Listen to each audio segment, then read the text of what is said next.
বৈশ্যপায়ন বলেন শুন জন্মেঞ্জয়, মহাভারতের কথা শুনে মহাশয়। কদিন বাসুদেব ভাবিল অন্তরে, কর্ণ যে কেমন দাতা বুঝিব তাহারে। যে যাহারে মাগয়ে কর্ণ তাহা দেন দান, সবে বলে দাতা নাই কর্ণের সমান।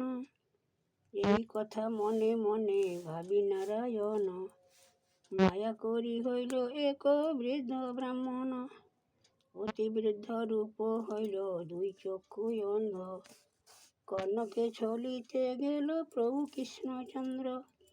দারিকে ডাকিয়া বলে দেবচক্র পানি, মোর সমাচার কর্ণে জানা ও আপনি। বৃদ্ধ ব্রাহ্মণ দেখি ভয় হইল চিতে, চলিল কর্ণকে দারি সমাচার দিতে। প্রণাম করিয়া দারি জোড় হস্তে কয়, বৃদ্ধ ব্রাহ্মণ এক দাণ্ডাইয়া মহাশয়। ব্রাহ্মণের নাম শুনি কুন্তীর নন্দন, অতি শীঘ্র আইলেন যথায় ব্রাহ্মণ।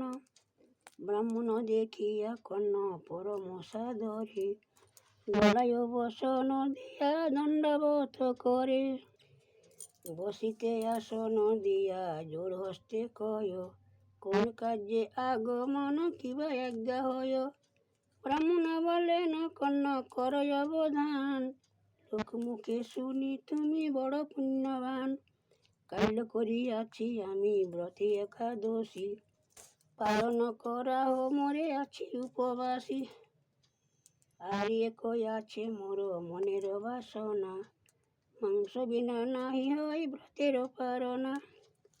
কর্ণ বলে দিচ্ছ বর মনে স্থির কর, আনিব প্রচুর মাংস যত খেতে পারো। ব্রাহ্মণ বলেন কর্ণ কিবা দিতে পারো, সে তবে ও কহিব আগে অঙ্গীকার কর। কর্ণ বলে অঙ্গীকারে অন্যথে না হবে, যে মাংস খাইতে চাহ তাহা আনি দিবে। বিশ্বকেতু নামে আছে তোমারি নন্দন, তারে খাটি দেহ মাংস করিব ভোজন। স্ত্রী পুরুষ দুইজনে কাটিবে করাতে, রন্ধন করিয়া দেহ আমার সাক্ষাতে।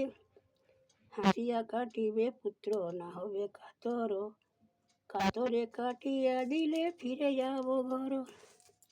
হেট মাথা হইল কর্ণের এই কথা শুনি, সর্বনাশ হইল বলে মনে মনে গণি।